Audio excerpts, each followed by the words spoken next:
News ಲಂಚ್ಗೆ ಮತ್ತೊಮ್ಮೆ ಸ್ವಾಗತ. ದೆಹಲಿಯ ಪ್ಯಾರಾಮೆಡಿಕಲ್ ವಿದ್ಯಾರ್ಥಿನಿ ಮೇಲಿನ ಸಾಮೂಹಿಕ ಅತ್ಯಾಚಾರ ಪ್ರಕರಣಕ್ಕೆ ಸಂಬಂಧಪಟ್ಟಂತೆ ದೆಹಲಿ ಅಕ್ಷರಶಃ ಹೊತ್ತಿ ಉರಿತಾ ಇದೆ.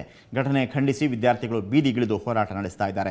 ಇಂಡಿಯಾ ಗೇಟ್ ಬಳಿ ಸೇರಿರುವ ಸಾವಿರಾರು ಸಂಖ್ಯೆಯ ವಿದ್ಯಾರ್ಥಿಗಳು ಮತ್ತು ಸಾರ್ವಜನಿಕರು ಉಗ್ರ ಪ್ರತಿಭಟನೆ ನಡೆಸ್ತಾ ಇದ್ದಾರೆ. ಅತ್ಯಾಚಾರಿಗಳನ್ನು ನೇಣಿಗೇರಿಸಿ ಇಲ್ಲವೇ ನಮ್ಮನ್ನು ನೇಣಿಗೆ ಹಾಕಿ ಅಂತ ಪ್ರತಿಭಟನಾಕಾರರು ಆಕ್ರೋಶ ವ್ಯಕ್ತಪಡಿಸಿದ್ದಾರೆ. ಇದೇ ವೇಳೆ ವಿದ್ಯಾರ್ಥಿಗಳು ಇಂಡಿಯಾ ಗೇಟ್ನಿಂದ ರಾಷ್ಟ್ರಪತಿ ಭವನದೆಡೆಗೆ ನುಗ್ಗಲು ಯತ್ನಿಸಿದ್ದು ಪ್ರತಿಭಟನಾಕಾರರನ್ನು ತಡೆಯಲು ಪೊಲೀಸರು ಹರಸಾಹಸ ಪಡ್ತಾ ಇದ್ದಾರೆ. ಈಗ ನಮ್ಮ ಪ್ರತಿನಿಧಿ ಪ್ರಶಾಂತ್ ನಾಥ್, ದೆಹಲಿ ಪ್ರತಿನಿಧಿ ಪ್ರಶಾಂತ್ ನಾಥ್ ದೆಹಲಿಯಿಂದ ನಮಗೆ ನೇರವಾಗಿ ಎಲ್ಲವನ್ನು ಸವಿಸ್ತಾರವಾಗಿ ವಿವರಿಸ್ತಾರೆ ನೋಡಿ. ಒಂದು ರೀತಿಯ ಆತಂಕದ ಘರ್ಷಣೆಯ ವಾತಾವರಣ ಮಾಡಿದೆ. ಸಾಕಷ್ಟು ಸಂಖ್ಯೆಯಲ್ಲಿ ಯುವಕರು ಯುವತಿಯರು ನಾರ್ತ್ ಬ್ಲಾಕ್ ಸೌತ್ ಬ್ಲಾಕ್ ಎದುರುಗಡೆ ದೇಶದ ಭದ್ರತೆಯ ಹೃದಯ ಭಾಗ ಇಲ್ಲಿ ಜಮಾಯಿಸಿದ್ದಾರೆ. 23 ವರ್ಷದ ಯುವತಿಯ ವಿರುದ್ಧದ ಸಾಮೂಹಿಕ ಅತ್ಯಾಚಾರದ ಒಂದು ಪ್ರಕರಣದ ನಂತರ ದೆಹಲಿಯ ಭದ್ರತೆಯ ಬಗ್ಗೆ ಒಂದು ರೀತಿಯ ಆತಂಕದ ಭಾವ ಮೂಡಿದೆ ಅಂತಕ್ಕಂಥದ್ದು. ಹೀಗಾಗಿಯೇ ಈ ರೀತಿಯ ಜನಾಕ್ರೋಶ. ಪ್ರಾಯಶಃ ಬೋಟ್ ಕ್ಲಬ್ನಲ್ಲಿ ಈ ರೀತಿಯ ಪ್ರತಿಭಟನೆಗಳನ್ನು ನಿಷೇಧಿಸಿ 1.5 ದಶಕವಾಯಿತು. ತದನಂತರದ ದಿನಗಳಲ್ಲಿ ಯಾವತ್ತಿಗೂ ಕೂಡ ಈ ಭಾಗದಲ್ಲಿ ಪ್ರತಿಭಟನೆ ನಡೆದಿರಲಿಲ್ಲ. ಸ್ವಲ್ಪ ಹೊತ್ತಿಗೆ ಮುಂಚೆ ಇಲ್ಲಿ ಟಿಯರ್ ಗ್ಯಾಸ್ಗಳನ್ನು ಸಿಡಿಸಲಾಯಿತು, ಜಲಫಿರಂಗಿಗಳನ್ನು ಹಾಕಲಾಯಿತು. ಆದರೂ ಕೂಡ ಜನ ಇಲ್ಲಿಂದ ಕದಲಿಕ್ಕೆ ಚದುರ್ಲಿಕ್ಕೆ ತಯಾರಿಲ್ಲ ಅಂತಕ್ಕಂಥದ್ದು. ನಮ್ಮ ಜೊತೆಗಿದ್ದಾರೆ ಯುವಕರು. ಕ್ಯಾ ಹುವಾ ಉಸ್ ಸಮಯ ಮೇ, ಕ್ಯಾ ಕ್ಯಾ ಕಿಯಾ पुलिस ने? यहाँ पे स्कूल के बच्चे वगैरह सब खड़े हुए थे और बाकी और भी लोग प्रोटेस्ट कर रहे थे शांतिपूर्वक, लेकिन पुलिस ने उनके ऊपर आंसू गैस के गोले छोड़े. छोटे छोटे बच्चों के ऊपर, जो स्कूल के 9वीं 10वीं छात्र के, जो 9वीं 10वीं के छात्र हैं, उनके ऊपर पुलिस वालों ने आंसू गैस के गोले छोड़े और भगदड़ में यहाँ पे उनके ऊपर वज्र से पानी छोड़ा है. हाई प्रेशर फोर्स का पानी होता है. हम पीसफुली प्रोटेस्ट कर रहे हैं, हम नारे लगा रहे हैं. इनको पीछे जाने वाले नहीं. क्या हुआ सर, आपने देखा कुछ? क्या हुआ सर? हम लोग शांति से बैठे हुए थे और प्रोटेस्ट कर रहे थे सिर्फ. उसके बाद इन लोगों ने आंसू गैस, डंडे वगैरह, जब वो लड़की और वो लड़का बस में थे तब ये पुलिस कहाँ थी? उस टाइम ये पुलिस वाले कहाँ थे? अभी इनको कोई भी प्रॉब्लम नहीं है डंडे मारने के लिए. उस टाइम क्या प्रॉब्लम था? ಒಂದು ರೀತಿಯ ಘರ್ಷಣೆಯ ವಾತಾವರಣ ಇಲ್ಲಿದೆ. ನಾವು ಆ ಜಾಗಕ್ಕೆ ಕರ್ಕೊಂಡು ಹೋಗ್ತೀವಿ. ಯಾವ ರೀತಿಯಾಗಿರ್ತಕ್ಕಂಥ ಪೊಲೀಸರ ಒಂದು ಭದ್ರತೆ ಇಲ್ಲಿದೆ ಅಂತಕ್ಕಂಥದ್ದು. ಆದರೂ ಕೂಡ ಜನ ಪ್ರತಿಭಟನೆಯನ್ನ ಮುಂದುವರಿಸಿದ್ದಾರೆ. ನಾನು ಕ್ಯಾಮ್ರಾಮನ್ ಹೇಳ್ತೀನಿ, ಆ ಒಂದು ದೃಶ್ಯಾವಳಿಗಳನ್ನು ತೋರಿಸಬೇಕು ಅಂತಕ್ಕಂಥದ್ದು. ಇಲ್ಲಿ ಒಂದು ರೀತಿಯ ರ್ಯಾಪಿಡ್ ಆಕ್ಷನ್ ಫೋರ್ಸ್ನವರಿದ್ದಾರೆ. ಆದರೂ ಕೂಡ ಜನ ಇಲ್ಲಿಂದ ಕದರ್ತಾ ಇಲ್ಲ ಅಂತಕ್ಕಂಥದ್ದು. ಮೇಡಮ್, क्या हुआ? मैं अंदर खड़ी थी, हमारे पास रिसीविंग है प्रेसिडेंट से मिलने की.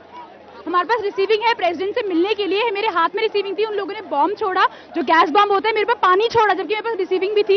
और अब पूरा टल चुका है. अगर आज रिसीविंग नहीं हो पाई तो कल हमें नहीं मिलेगा. ये हमारी लार्जेस्ट फंक्शनल डेमोक्रेसी है दुनिया की. ये डेमोक्रेसी है. क्या हमारे पास आपको लगता है राइट टू स्पीक है? बताइए हमें. क्या कुछ भी नहीं है यार. हमारे can provide safety for the VIPs, not for us. What the heck? अगर हम अंदर चले भी जाते तो क्या हम प्रणब मुखर्जी से कुछ बात करते? वो प्रेस कॉन्फ्रेंस करते सिंपली. और दूसरा, कल तक हमारे पास पुलिस फोर्स नहीं थी. आज ये सारे कहां से आए हैं? क्या किसी के पास? ತಾವು ನೋಡಬಹುದು ಯಾವ ರೀತಿಯಾಗಿರ್ತಕ್ಕಂಥ ಒಂದು ಸ್ಥಿತಿ ಇದೆ. ಪೊಲೀಸರು ಸಾಕಷ್ಟು ಸಂಖ್ಯೆಯಲ್ಲಿ ರ್ಯಾಪಿಡ್ ಆಕ್ಷನ್ ಫೋರ್ಸ್ಗಳು ಕೂಡ ಇಲ್ಲಿ ಬಂದು ನೆರೆದಿವೆ. ಲಾಠಿ ಚಾರ್ಜ್ ಅನ್ನ ನಡೆಸಲಾಯಿತು, ಅಶ್ರುವಾಯುಗಳನ್ನ ಕೂಡ ಸಿಡಿಸಲಾಗ್ತಾ ಇದೆ, ಜಲಫಿರಂಗಿಯನ್ನ ಬಳಸಲಾಗ್ತಾ ಇದೆ. ಮೊದಲು ಪ್ರತಿಭಟನಾಕಾರರು ಆ ಸ್ಥಳದವರೆಗೆ, ನಾರ್ತ್ ಬ್ಲಾಕ್ನ ಆ ಒಂದು ಸ್ಥಳದವರೆಗೆ ಅಲ್ಲಿ ಹೋಗಿ ತಲುಪಿದ್ರು. ಆಗ ನಿಧಾನವಾಗಿ ಪ್ರತಿಭಟನಾಕಾರರಿಂದ ಅಲ್ಲಿಂದ ಕೆಳಗಡೆ ಚದುರಿಸಲಾಗ್ತಾ ಇದೆ. ಒಟ್ಟು ಪ್ರತಿಭಟನಾಕಾರರು ಹೆಚ್ಚಿನ ಸಂಖ್ಯೆಯಲ್ಲಿದ್ದಾರೆ. ನಾವು ನೋಡಬಹುದು ನಾರ್ತ್ ಬ್ಲಾಕ್ನ ಆ ತುದಿಯಲ್ಲಿವರೆಗೂ ಕೂಡ ಪ್ರತಿಭಟನಾಕಾರರು ಹೋಗಿ ತಲುಪಿದ್ದಾರೆ ಅಂತಕ್ಕಂಥದ್ದು. ಇಡೀ ಒಂದು ರೀತಿಯ ವಾತಾವರಣ ನಾವು ಇಲ್ಲಿಂದ ನೋಡೋಣ.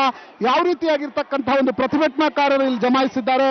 ಪೊಲೀಸರವರನ್ನು ತಡಿತಕ್ಕಂಥ ಒಂದು ಪ್ರಯತ್ನ ನಡೀತಾ ಇದೆ. ಈ ಕಡೆ ನಾರ್ತ್ ಬ್ಲಾಕ್ ಅಂದ್ರೆ ದೇಶದ ಹೃದಯ ಭಾಗ, ದೇಶದ ಗೃಹ ಇಲಾಖೆಯ ಕಚೇರಿ ಇರತಕ್ಕಂಥ ಪ್ರದೇಶ ಅದು. ಈ ಕಡೆ ಪ್ರಧಾನಮಂತ್ರಿ ಕಾರ್ಯಾಲಯ ಮತ್ತು ವಿದೇಶಾಂಗ ಇಲಾಖೆಯ ಕಾರ್ಯಾಲಯಗಳು ಕೂಡ ಇವೆ. ಜನರು ವ್ಯಾಪಕವಾಗಿರ್ತಕ್ಕಂಥ ಪ್ರತಿಭಟನೆಯನ್ನು ನಡೆಸ್ತಾ ಇದ್ದಾರೆ. ಸ್ವಯಂ ಪ್ರೇರಿತವಾಗಿರ್ತಕ್ಕಂಥ ಪ್ರತಿಭಟನೆ. ಯಾವುದೇ ರೀತಿಯಾಗಿರ್ತಕ್ಕಂಥ ರಾಜಕೀಯ ಪಕ್ಷ, ಸಾಮಾಜಿಕ ಸಂಘಟನೆಗಳ ಇನ್ವಾಲ್ವ್ಮೆಂಟ್ ಇದರಲ್ಲಿಲ್ಲ. ಆದರೆ ಜನ ಪ್ರತಿಭಟನೆಯನ್ನು ನಡೆಸ್ತಾ ಇದ್ದಾರೆ. ಪೊಲೀಸರು ಲಾಠಿ ಚಾರ್ಜ್ ಅನ್ನು ನಡೆಸಿದ್ರು ಕೂಡ ಯುವಕ ಯುವತಿಯರು ಇಲ್ಲಿಂದ ಕದಲಿಕ್ಕೆ ತಯಾರಿಲ್ಲ ಅಂತಕ್ಕಂಥದ್ದು. ಈ ರೀತಿಯ ಈ ವಾತಾವರಣವನ್ನು ನಾವು ಗಮನಿಸಬಹುದು. ಇದೇ ಪಾರ್ಲಿಮೆಂಟ್ ಇದೆ. ಪಾರ್ಲಿಮೆಂಟ್ನ ಪಕ್ಕದಲ್ಲೇ ಈ ರೀತಿಯ ದೊಡ್ಡ ಮಟ್ಟದ ಪ್ರತಿಭಟನೆ ನಡೀತಾ ಇದೆ. ಕಾರಣ ಏನು ಅಂತಕ್ಕಂಥದ್ದು ವ್ಯಾಪಕ ಜನಾಕ್ರೋಶ. ಯಾವುದೇ ರೀತಿಯಾಗಿರ್ತಕ್ಕಂಥ ಒಂದು ದೇಶದ ರಾಜಧಾನಿಗಿರ್ಬೇಕಾಗಿರ್ತಕ್ಕಂಥ ಒಂದು ಭದ್ರತೆ ಇಲ್ಲಿ ದೊರಕುವುದಿಲ್ಲ. ಎಲ್ಲದಕ್ಕೂ ಕೂಡ ಕ್ರೈಮ್ ಎಲ್ಲರನ್ನೂ ಕೂಡ ಕಾಡ್ತಾ ಇದೆ ಅಂತಕ್ಕಂಥದ್ದು ತಾವು ನೋಡ್ಬೋದು. ಯಾವ ರೀತಿ ಪೊಲೀಸರು ಮತ್ತು ಪ್ರತಿಭಟನಾಕಾರರ ನಡುವೆ ನಿಧಾನವಾಗಿ ಮತ್ತೆ ಘರ್ಷಣೆ ಆಗ್ತಕ್ಕಂಥ ಪರಿಸ್ಥಿತಿ ಇಲ್ಲಿ ಮೂಡ್ತಾ ಇದೆ ಅಂತಕ್ಕಂಥದ್ದು. ಯಾವುದೇ ಹಂತದಲ್ಲೂ ಕೂಡ ಪ್ರತಿಭಟನಾಕಾರರ ಮೇಲೆ ಎಗರಲು ಪೊಲೀಸರು ಸಿದ್ಧವಾಗಿ ನಿಂತಿರ್ತಕ್ಕಂಥ ಒಂದು ವಾತಾವರಣ ಇಲ್ಲಿಂದ ಸ್ಪಷ್ಟವಾಗಿ ಕಾಣ್ತಾ ಇದೆ. ಕ್ಯಾಮರಾಮನ್ ಇಂದ್ರಜಿತ್ ರಾಠೋಡ್ ಜೊತೆಗೆ ಪ್ರಶಾಂತ್ ನಾಥು, ಸುವರ್ಣ ನ್ಯೂಸ್ 24/7 ನವದೆಹಲಿ.